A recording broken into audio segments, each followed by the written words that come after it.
In part one of the tutorial, we talked about all of the technical aspects that go into the mathematical theory behind dynamic processing. But the reality is that the technical information is actually just a barometer. It's something that we can use to create our logical ideas about what we want to do in an effort to pursue creative and musical ideas. So now that we're transitioning into that, the real mixing part of all of this, we need to first understand that in reality, every compressor has its own individual tone and characteristics. And in order to really use compression in the best way possible, we have to become familiar with every compressor's individual personality. So in this little section, I'm going to play a guitar sound, a guitar part that was recorded through some compression already. So it's already fairly squashed. And what I'm going to do is I'm going to use more compression on it. Well, why would I want to do that? It's because each compressor that I use is going to naturally enhance a certain aspect of the tonality of the guitar. And listening just for that gives us another piece of the puzzle we can fit in order to understand how we're going to use compression in the broader sense. So let's check out the guitar sound.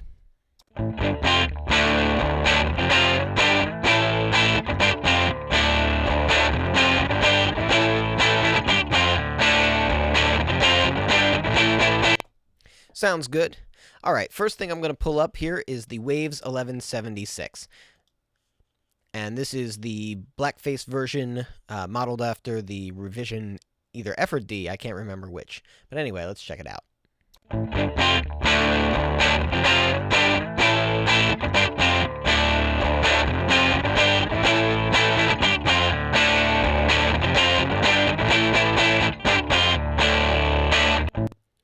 As soon as I flipped it on, I immediately heard a little bit more life in the signal. The upper mid-range came more forward, and the guitar itself sat a little bit higher in the speakers.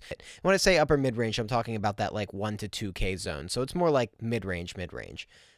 Anyway, I also have an actual hardware 1176 wired in here, so what we're going to do is we're going to compare the dry signal to the hardware 1176, and then the Waves 76 to the hardware 76.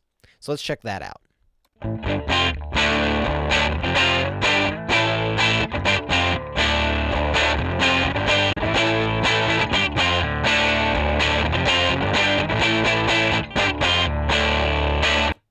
So that's a much more distinct difference, I think. The low end became a lot thicker, and the mid-range became sort of grittier, choppier sounding. It excited the upper mids, but in a less focused way, I should say, in a broader way. Let's compare the two 76s now. So here's the hardware first, and then the Waves.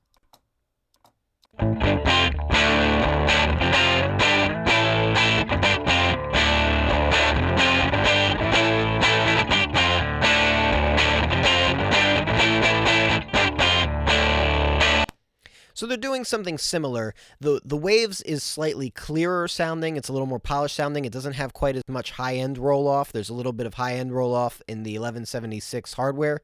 It's not as gritty as the 1176. It also doesn't push the bass forward quite as much as the hardware 76. Now, what does all of this mean? Well, let's say I'm mixing a vocal for a pop ballad track. I would probably not want to use the hardware 1176. I probably wouldn't use either 1176, but I probably wouldn't want to use the hardware in any case because it's got that grit, because it's pushing that low mid, because it's got that high-end roll-off. But for all of those exact same reasons, I probably would use the hardware 1176 on a hip-hop vocal. It's because the appreciation and aesthetic that's being demanded of the music is probably different. All right, let's check something else out. This is one of the most interesting compressors that you can get in the digital world. It's the Waves RVox.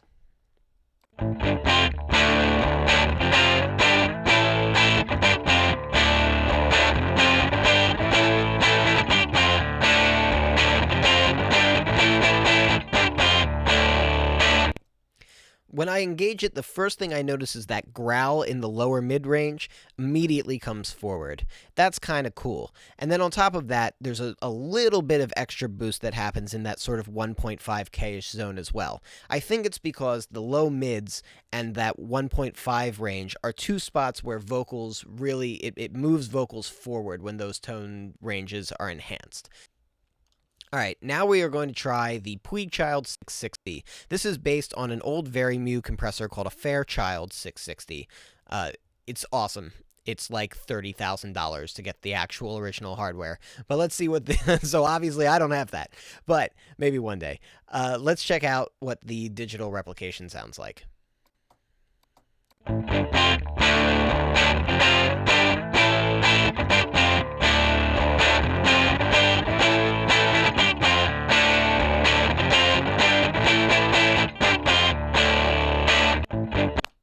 So that does something interesting. The first thing that I notice immediately is that 3K-ish to 4K-ish range becomes a little bit more pushed. There's like a little bit more guitar in the guitar, if that makes sense. It almost feels like every frequency zone is getting enhanced a little bit. The tube emulation that it's doing is enhancing something called a harmonic, and that harmonic enhancement almost makes the guitar sound more like there's more of everything, which is kind of a cool thing. All right, so now let's check out a personal favorite of mine. I love the way this sounds on guitar. This is a DBX 160 SL.